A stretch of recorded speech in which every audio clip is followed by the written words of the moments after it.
فضائل رمضان کے حوالے سے کہ رمضان کی کیا فضیلتیں ہیں،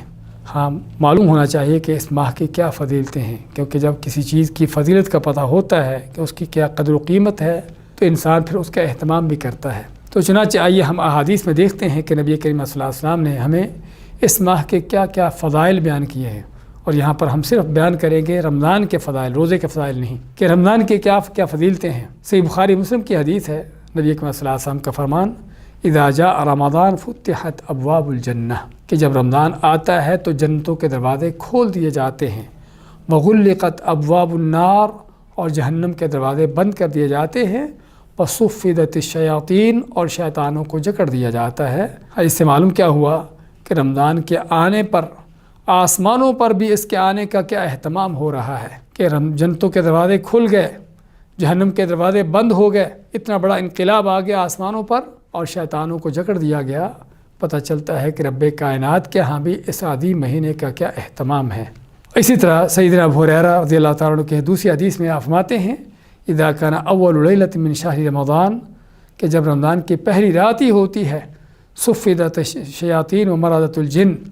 کہ جو شیطان اور جو سرکش قسم کے جن ہوتے ہیں ان کو جکڑ دیا جاتا ہے، وغلقت ابواب النار فلم یفتح منہا باب، اور جہنم کے دروازے بند کر دیے جاتے ہیں حتیٰ کہ اس میں کوئی دروازہ باقی کھلا نہیں چھوڑا جاتا، وفتحت ابواب الجنہ، اور جنت کے دروازے بند کر دیے جاتے ہیں، فلم یغلق منہا باب، اس میں سے کوئی دروازہ کھلا یعنی کہ بند نہیں کیا جاتا بلکہ سبھی دروازے کھول دیے جاتے ہیں جنت کے۔ وَيُنَادِي مُنَادٍ كُلَّ لَيْلَةٍ، اور پھر ہر رات کو اللہ کی طرف سے آواز دینے والا آواز دیتا ہے، کیا کہتا ہے؟ یا باغی الخیر اقبل و یا باغی الشر اقصر، اے خیر کے چاہنے والے اب نیکی کے کام میں آگے بڑھ، اور اے شر کے چاہنے والے اب تیرا وقت آ گیا ہے کہ اپنے شر کو چھوڑ کر اس سے باز آ جا۔ وَلِلَّهِ عُتَقَاء مِنَ النَّارِ وَذَلِكَ كُلَّ لَيْلَةٍ، اب ماتے ہیں کہ اللہ تعالیٰ ہر رات میں ہی اپنے بندوں کو جہنم سے آزاد کرتا رہتا ہے۔ اس حدیث کو امام احمد رحمۃ اللہ علیہ نے روایت کیا ہے، اور علامہ البانی رحمۃ اللہ علیہ نے اس کو صحیح ترغیب میں صحیح قرار دیا ہے۔ اسی طرح آپ صلی اللہ علیہ وسلم نے پہلے حدیث ذکر کی ہے کہ آپ لوگوں کو اس ماہ کے آنے کی بشارت خوشخبری دیتے، اور آپ کا بشارت خوشخبری دینا کس بات کی دلیل ہے کہ اللہ تعالیٰ کے ہاں اس مہینے کی کیا عظمت ہے، اور خود رسول کریم صلی اللہ علیہ وسلم کے ہاں اس مہینے کی کیا قدر و منزلت ہے، کیا اس کی غنیمتیں ہیں کہ جو آپ صحابہ کو پہلے سے ان کے آنے کی خوشخبریاں دے رہے ہیں۔ اور وہی حدیث جو ہم نے ذکر کی ہے کہ جنت کے دروازے کھلنا، جہنم کے بند ہونا، اور پھر مزید فرماتے ہیں وَفِيهِ لَيْلَةٌ خَيْرٌ مِّنْ أَلْفِ شَهْرٍ مَنْ حُرِمَ خَيْرَهَا فَقَدْ حُرِمَ، کہ اس مہینے میں ایک ہی وہ رات ہے کہ جو ایک رات ہی 1000 مہینے سے بہتر ہے، جو اس سے محروم ہو گیا اس نے اس ہر طرح کی خیر سے محروم ہو گیا۔ یہ حدیث علامہ نسائی رحمۃ اللہ علیہ نے روایت کی ہے، اور علامہ البانی رحمۃ اللہ علیہ اس کو صحیح قرار دیا ہے، جس سے معلوم ہوا کہ رمضان کی بذات خود اس مہینے کی فضیلتیں کیا کیا ہیں۔ پھر اس مہینے کے ساتھ اللہ تعالیٰ گناہوں کو معاف فرماتا ہے، جس طرح کہ صحیح مسلم کی حدیث میں آپ کا فرمان ہے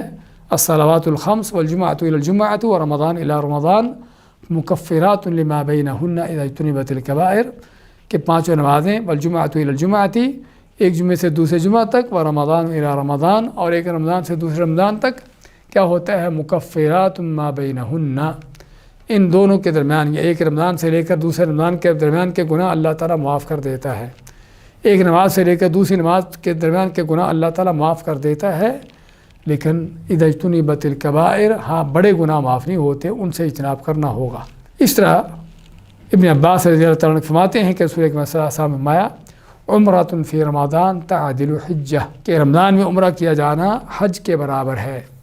بلکہ ایک روایت کے اندر یہ بھی آمد ہے کہ حجۃ معی، کہ میرے ساتھ حج کرنے کے برابر ہے۔ اس سے کیا پتہ چلتا ہے کہ یہ مہینہ کتنا عظمت والا ہے کہ جس میں صرف عمرے کا اجر ہی حج کے برابر پہنچ جاتا ہے۔ اور پھر اس مہینے کی عظمتیں کہ اللہ نے اپنی سب سے عظیم کتاب کو نازل کرنے کے لیے اسی مہینے کا انتخاب کیا، شہر رمضان الذی انزل فیہ القرآن، کہ رمضان کا یہ مہینہ جس میں قرآن کو نازل کیا گیا۔ علامہ ابن کثیر رحمۃ اللہ علیہ فرماتے ہیں کہ اللہ تعالیٰ رمضان کے مہینے کی تعریفیں کر رہا ہے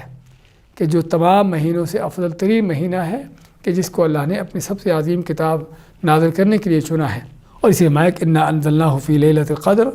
ہاں اس مہینے میں ایک وہ رات ہے کہ جو 1000 مہینے سے بہتر، اور پھر اس مہینے کا قیام جس کے بارے میں آپ باتیں ہیں کہ من قام رمضان ایمانا واحتسابا غفر له ما تقدم من ذنبی، کہ جو رمضان کے مہینے کا قیام کرتا ہے اللہ پر ایمان لاتے ہوئے اجر و ثواب کی نیت سے، اللہ اس کے سابقہ گناہوں کو معاف فرما دیتا ہے۔ اور پھر اس مہینے کی مزید جو خصوصیتیں ہیں کہ نبی اکرم صلی اللہ علیہ وسلم اس مہینے میں اعتکاف کیا کرتے تھے، حتیٰ کہ ہر سال ہی آپ کا اعتکاف ہوتا جب تک آپ فوت نہیں ہو جاتے۔ اور پھر اس مہینے میں آپ کا خیرات کرنا بڑھ چڑھ کر، قرآن کریم کی خاص طور پر تلاوت کا اہتمام کرنا، یہ ساری